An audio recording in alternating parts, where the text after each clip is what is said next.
2 Thessaloniciens. Chapitre 1. Paul, et Sylvain, et Timothée à l'Église des Thessaloniciens qui est en Dieu notre Père, et Seigneur Jésus-Christ, que la grâce et la paix vous soient données de la part de Dieu notre Père et Seigneur Jésus-Christ. Mes frères, nous devons toujours rendre grâce à Dieu à cause de vous, comme il est bien raisonnable, parce que votre foi augmente beaucoup, et que votre charité mutuelle fait des progrès.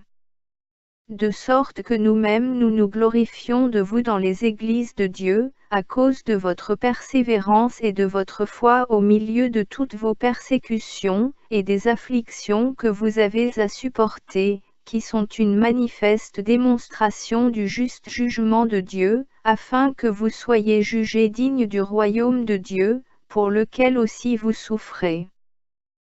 Car il est juste devant Dieu qu'il rende l'affliction à ceux qui vous affligent, et qu'il vous donne du repos à vous qui êtes affligés, de même qu'à nous, lorsque le Seigneur Jésus se révélera du ciel avec les anges de sa puissance, avec des flammes de feu, pour exercer la vengeance contre ceux qui ne connaissent pas Dieu, et contre ceux qui n'obéissent pas à l'évangile de notre Seigneur Jésus-Christ.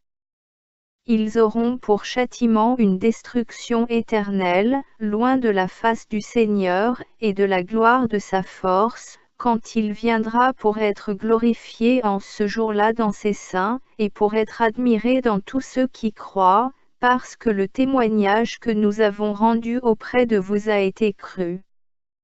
C'est pourquoi nous prions toujours pour vous, afin que notre Dieu vous juge digne de la vocation, et qu'il accomplisse puissamment en vous tout le bon plaisir de sa bonté, et l'œuvre de la foi, afin que le nom de notre Seigneur Jésus-Christ soit glorifié en vous, et vous en lui, selon la grâce de notre Dieu et Seigneur Jésus-Christ. 2 Thessaloniciens. Chapitre 2. Or pour ce qui concerne l'avènement de notre Seigneur Jésus-Christ et notre rassemblement auprès de lui, mes frères, nous vous prions de ne pas vous laisser rapidement ébranler dans vos pensées, ni troubler par une inspiration, ni par une parole, ou par quelque lettre qu'on dirait venir de nous, comme si le jour de Christ était imminent. Que personne donc ne vous séduise d'aucune manière, car il faut que l'apostasie soit arrivée auparavant et que l'homme de péché, le fils de la perdition, soit révélé, lequel s'oppose et s'élève contre tout ce qui est appelé Dieu ou qu'on adore, il va jusqu'à s'asseoir comme Dieu dans le temple de Dieu se proclamant lui-même être Dieu. Ne vous souvenez-vous pas que je vous disais ces choses, lorsque j'étais encore chez vous? Et maintenant vous savez ce qui le retient, afin qu'il soit révélé en son temps. Car le mystère de l'iniquité opère déjà, seulement celui qui le retient en ce moment le fera jusqu'à ce qu'il soit hors du chemin. Et alors sera révélé l'impie, que le Seigneur détruira par le souffle de sa bouche et qu'il anéantira par l'éclat de son avènement.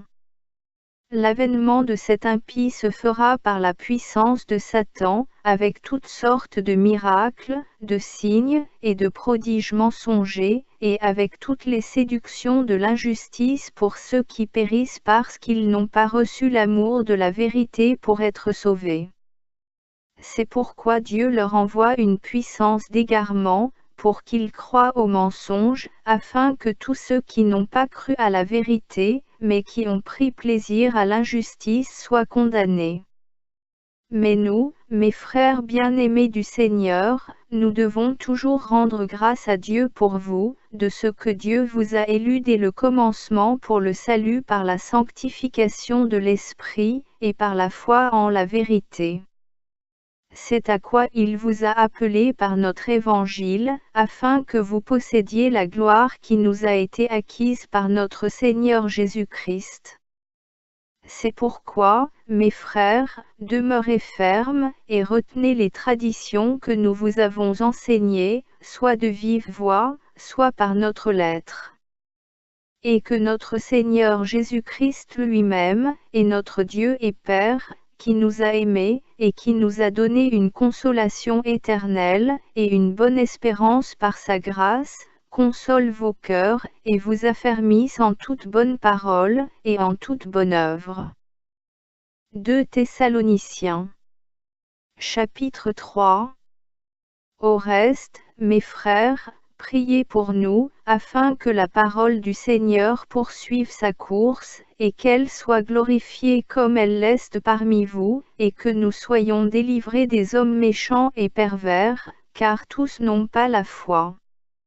Le Seigneur est fidèle, il vous affermira et vous gardera du mal. Nous avons à votre égard cette confiance dans le Seigneur, que vous faites et que vous ferez les choses que nous recommandons. Que le Seigneur veuille diriger vos cœurs vers l'amour de Dieu et vers l'attente de Christ. Nous vous recommandons aussi, mes frères, au nom de notre Seigneur Jésus-Christ, de vous éloigner de tout homme qui se dit frère, et qui vit d'une manière déréglée, et non selon les traditions qu'il a reçues de nous. Car vous savez vous-même comment il faut nous imiter, puisque nous n'avons pas marché dans le désordre parmi vous, et nous n'avons mangé gratuitement le pain de personne. Mais dans le labeur et dans la peine, nous avons travaillé nuit et jour, pour n'être à la charge d'aucun de vous. Ce n'est pas que nous n'en ayons pas le droit, mais c'est pour donner en nous-mêmes un modèle à imiter. Car lorsque nous étions avec vous, nous vous déclarions expressément que si quelqu'un ne veut pas travailler, qu'il ne mange pas non plus. Car nous apprenons qu'il y en a quelques-uns parmi vous qui marchent dans le désordre, qui ne travaillent pas, mais qui s'occupent de futilités. C'est pourquoi nous recommandons donc à ces gens-là et nous les exhortons par notre Seigneur Jésus-Christ, à manger leur propre pain en travaillant paisiblement. Mais pour vous, mes frères, ne vous lassez pas de faire le bien. Et si quelqu'un n'obéit pas à ce que nous vous disons par cette épître, faites-le connaître, et ne vous mêlez pas à lui afin qu'il éprouve de la honte. Toutefois, ne le regardez pas comme un ennemi, mais avertissez-le comme un frère. Que le Seigneur de paix vous donne toujours la paix en tout temps. Que le Seigneur soit avec vous tous. La salutation est de ma propre main, de moi Paul, c'est là ma signature dans toutes mes épîtres, c'est ainsi que j'écris. Que la grâce de notre Seigneur Jésus-Christ soit avec vous tous.